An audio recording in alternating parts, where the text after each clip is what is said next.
L'édito politique maintenant de Marion Mourgue du Figaro.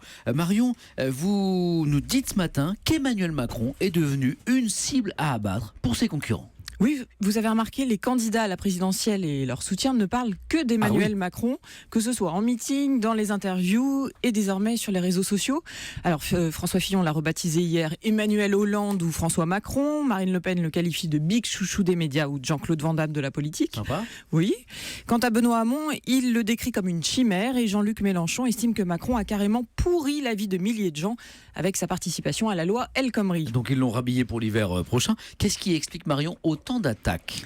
Eh bien, pour ces 4 candidats, parvenir à faire trébucher Emmanuel Macron, qu'on annonce déjà qualifié pour le second tour de la présidentielle, c'est l'assurance de gagner quelques points et à la fin peut-être modifier l'ordre d'arrivée dans cette campagne où tout pourrait se jouer dans un mouchoir de poche.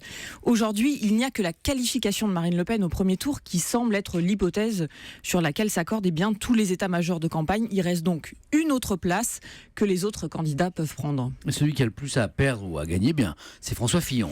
Oui, parce que le candidat des Républicains est persuadé que dans la dernière ligne droite, il va réussir à doubler son rival avec, dit-il, le désir d'alternance des électeurs de droite. Et il y a ce fameux vote caché dont vous parliez. Le fameux vote caché. Exactement, tout à l'heure, qui ne s'exprime pas dans les sondages et qui va donc faire la différence face à Emmanuel Macron.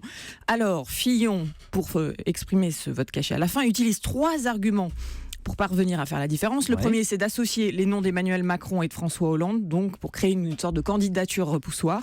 Et comme le dit un proche de François Fillon, eh bien ça commence à entrer dans la tête des gens. Deuxième argument anti-Macron, le manque de colonne vertébrale du président d'En Marche. Et alors là, le 22 mars, les équipes de François Fillon ont envoyé aux élus soutiens de la campagne eh bien, une note sur les 29 revirements de leur rival. Ils ont tout listé. Enfin, troisième argument de la campagne, eh bien, son manque d'expérience, le manque d'expérience d'Emmanuel Macron dans un contexte compliqué, crise économique, tension internationale.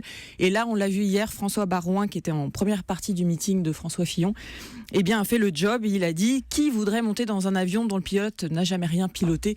Donc on voit le match Fillon-Macron, eh bien, c'est un match dans le match et on verra la suite dans 23 jours. Bien sûr, Macron désormais la cible à battre. L'édito politique de Marion Mourgue du Figaro. Merci beaucoup, Marion.